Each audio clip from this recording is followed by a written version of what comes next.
Today I'm trying to beat Minecraft without mining. No pickaxes, no caves, just pure knowledge. Let's see if it's even possible.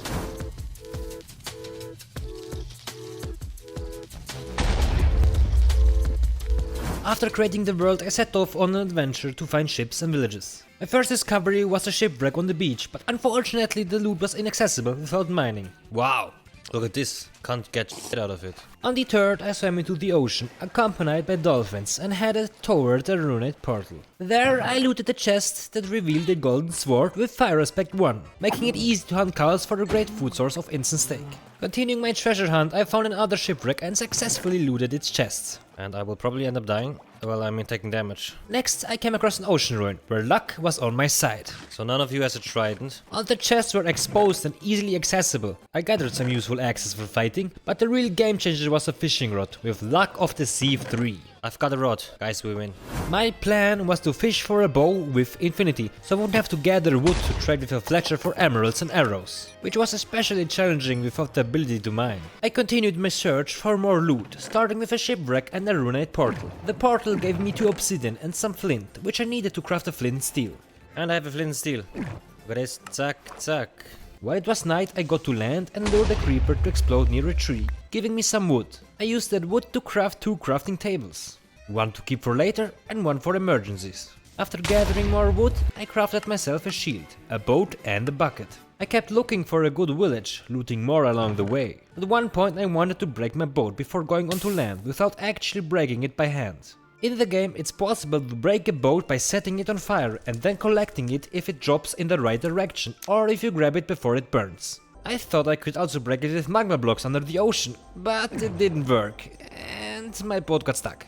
So that is not a thing then. Alright, we have lost our boat. While heading toward land, I spilled a bit of water in real life and had to clean it up.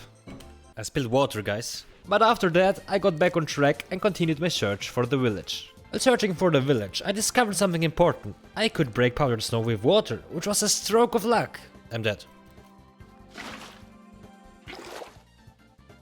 Alright, so snow biomes are dangerous. Get that. Otherwise, I would have been in serious trouble and probably frozen to death. I continued my journey and finally found a village, which I approached carefully. God damn it, even if I would have only tried to beat... There's a village. Alright. In the village, I lured some creepers to blow up hay bales for food.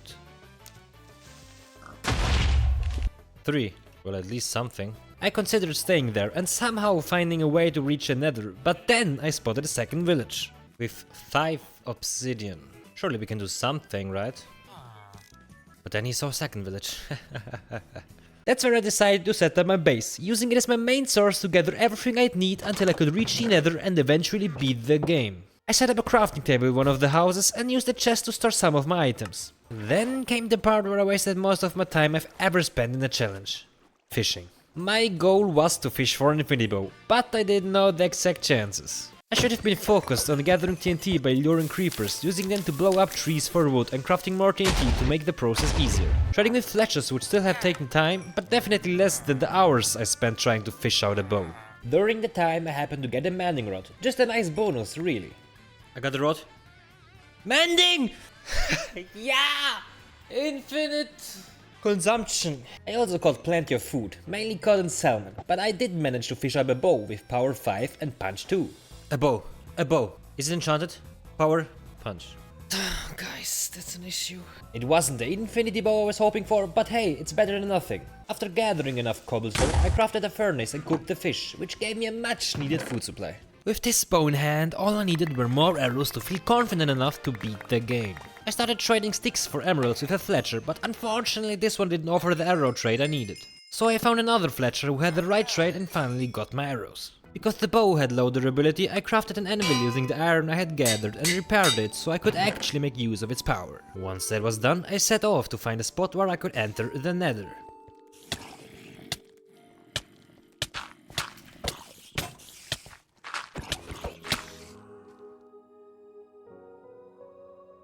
Well, we're not going to talk about that, are we?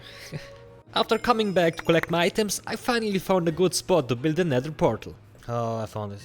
It took me a few tries to figure out how to build it properly without messing up, but in the end, I got it. And then, I entered the Nether. Bam, I don't need to wait till nighttime. Nether, first time, let's die. Fortress, please. After entering the Nether, my task was to locate a Nether fortress which I needed to progress further in the game by obtaining blaze rods. For those unfamiliar with Minecraft Java Edition, there's a useful trick using the F3 screen.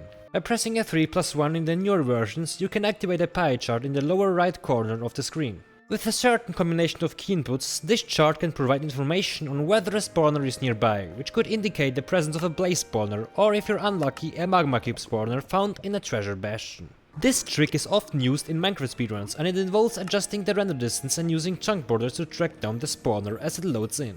After following this method, I was able to figure out the direction of a Nether fortress and eventually locate the blaze spawner. I'm dying. Yo, pause, I'm not, I'm perfectly fine. I felt a sense of relief when I saw that the blaze spawner was easily accessible. This made me feel a lot safer while collecting the blaze rods I needed. With that task done, the only thing left to craft ender eyes was to gather ender pearls. So I set off in search of a warped forest. I was just about to use an online biome finder when I got lucky and found one on my own.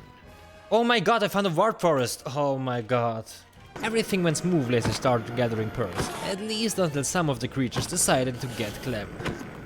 Oh shit, don't do that! I'm dead. Like, stop. Like, guys. They make 2.5 hard damage. If he would have hit me right now, I would have died.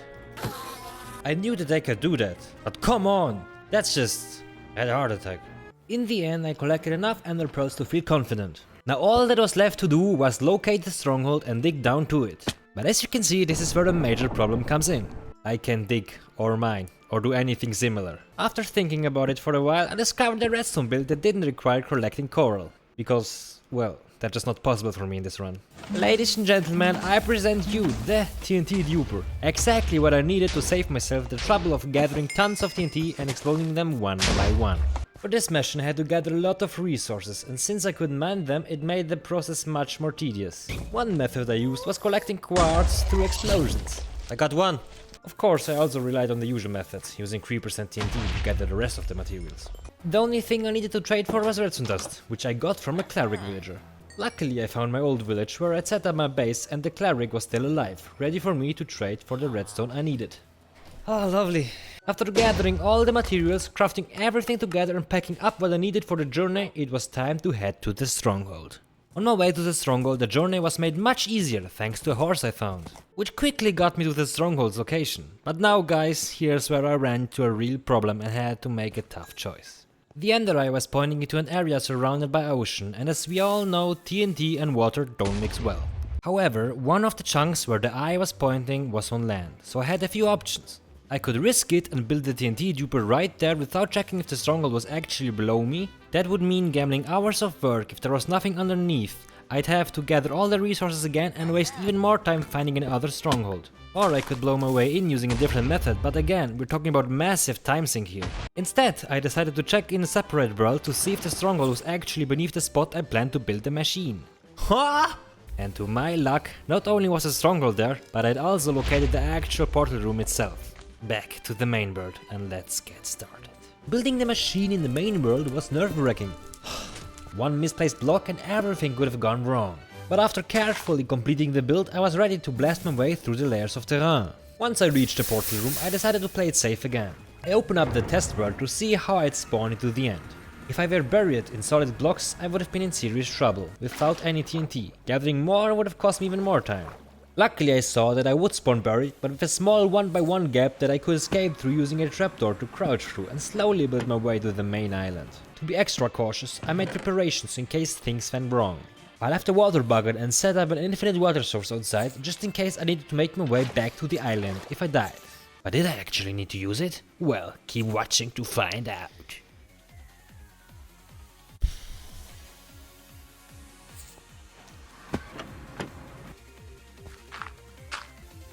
What?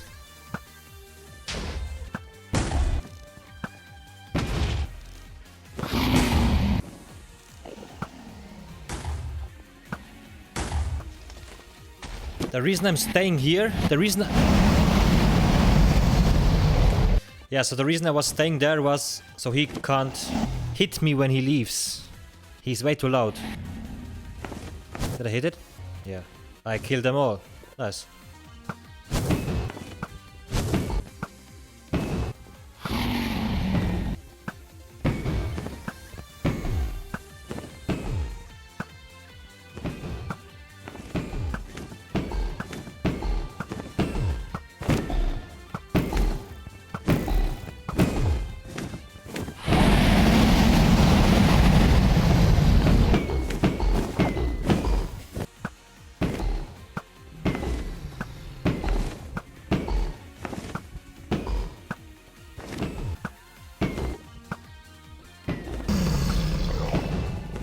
That's it. I win. You lose.